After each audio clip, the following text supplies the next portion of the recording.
Hi అండి. ఈరోజు వీడియోలో సింపుల్గా త్వరగా అయిపోయే వెజిటబుల్ బిర్యానీని చూపిస్తున్నాను. హడావిడి లేకుండా దమ్ పెట్టకుండా చేసుకునే క్విక్ రెసిపీ ఇది. ఈ సమ్మర్లో ఎక్కువ టైం స్టవ్ దగ్గర ఉండి చేయలేం కాబట్టి సింపుల్గా ఇలా 1 పాట్ రైస్ రెసిపీ చేసుకొని ఫ్యామిలీతో హ్యాపీగా తినేసేయచ్చు.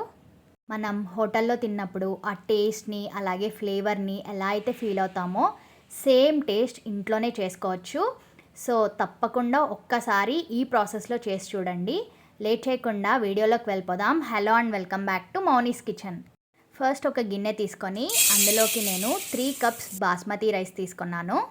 బాస్మతి రైస్కి బదులుగా నార్మల్ రైస్తో కూడా చేసుకోవచ్చు. ఎలా అయినా కూడా టేస్ట్లో డిఫరెన్స్ ఏమి ఉండదు. ఇలా తీసుకున్న రైస్ని 2-3 టైమ్స్ బాగా వాష్ చేసుకొని సరిపడినన్ని నీళ్లు పోసుకొని హాఫ్ అన్ అవర్ తప్పకుండా నానబెట్టుకోవాలి. ఇప్పుడు కొంచెం వెడల్పుగా ఉండే ప్యాన్ తీసుకొని అందులోకి 3 ఫుల్ స్పూన్స్ ఆయిల్ వేసుకోవాలి. ఆయిల్ కొద్దిగా వేడయ్యాక 2 బిర్యానీ ఆకులు, 1 ఇంచ్ వరకు దాల్చిన చెక్క, 2 నల్ల యాలకులు, 1 స్టార్ ఎనీస్, 4 ఇలాచి, 1 జాపత్రి, కొన్ని లవంగాలు, అలాగే కొంచెం షాజీరా, కొంచెం స్టోన్ ఫ్లవర్ కూడా వేసుకొని ఈ స్పైసెస్ అన్నీ మాడిపోకుండా లో ఫ్లేమ్లో మాత్రమే మంచి ఫ్లేవర్ వచ్చే వరకు ఫ్రై చేసుకోవాలి. ఇలా 1 నిమిషం ఫ్రై చేసుకున్నాక ఒక పెద్ద సైజు ఉల్లిపాయని సన్నగా పొడవుగా కట్ చేసుకొని వేసుకోవాలి. ఈ ఉల్లిపాయ ముక్కలు రంగు మారి కొంచెం సాఫ్ట్గా అయ్యేంత వరకు ఆయిల్లో ఫ్రై చేసుకోవాలి. ఈ ఉల్లిపాయ ముక్కలు మరీ బ్రౌన్ కలర్లోకి చేంజ్ అవ్వక్కర్లేదు. లైట్గా ట్రాన్స్పరెంట్గా మారి సాఫ్ట్గా అయితే సరిపోతుంది. ఇప్పుడు ఇందులోకి ఫ్రెష్గా దంచుకున్న అల్లం వెల్లుల్లి పేస్ట్ని వేసుకోవాలి. ఇలా ఫ్రెష్గా దంచి వేసుకున్నప్పుడు బిర్యానీకి ఈ ఫ్లేవర్ చాలా బాగుంటుంది. ఇది పచ్చివాసన పోయి మంచి ఫ్లేవర్ వచ్చేంత వరకు 2 నిమిషాలు ఆయిల్లో బాగా ఫ్రై చేసుకోవాలి. ఇప్పుడు ఇందులోకి కట్ చేసుకున్న 4 పచ్చిమిర్చిని వేసుకోవాలి. అలాగే మీడియం సైజ్ ముక్కలుగా కట్ చేసుకున్న 2 టమాటాలని కూడా వేసుకోవాలి. వీటన్నిటిని ఒకసారి బాగా కలుపుకొని టమాటా ముక్కలు మగ్గడానికి సరిపడనంత ఉప్పును కూడా వేసుకోవాలి.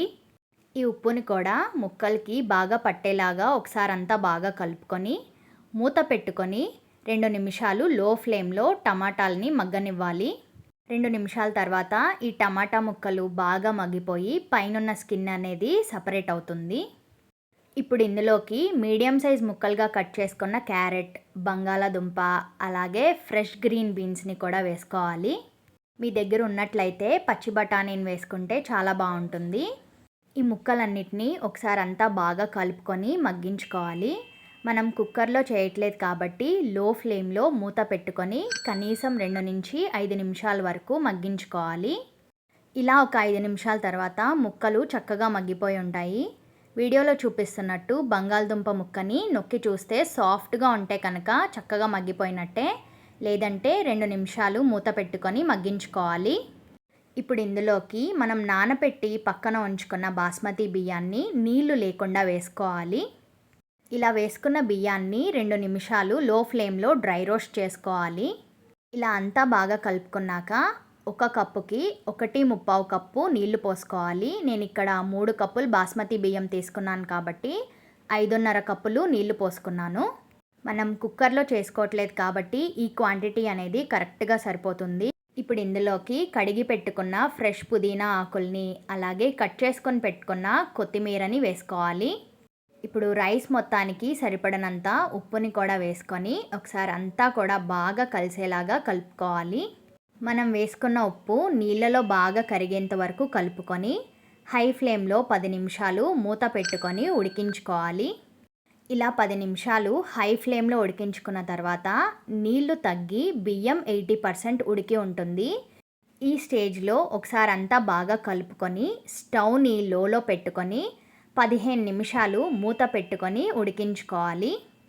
15 నిమిషాల తర్వాత చక్కగా పొడి పొడిలాడుతూ మన బిర్యానీ రెడీ అయిపోతుంది.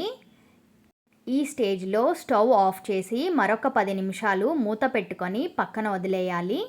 ఇలా చేయడం వల్ల బిర్యానీ పేస్ట్ అవ్వకుండా ఉన్న ఆవిరితోనే చక్కగా ఉడుకుతుంది. ఇలా వేడివేడి బిర్యానీని సింపుల్గా రైతాతో తినేసేయచ్చు.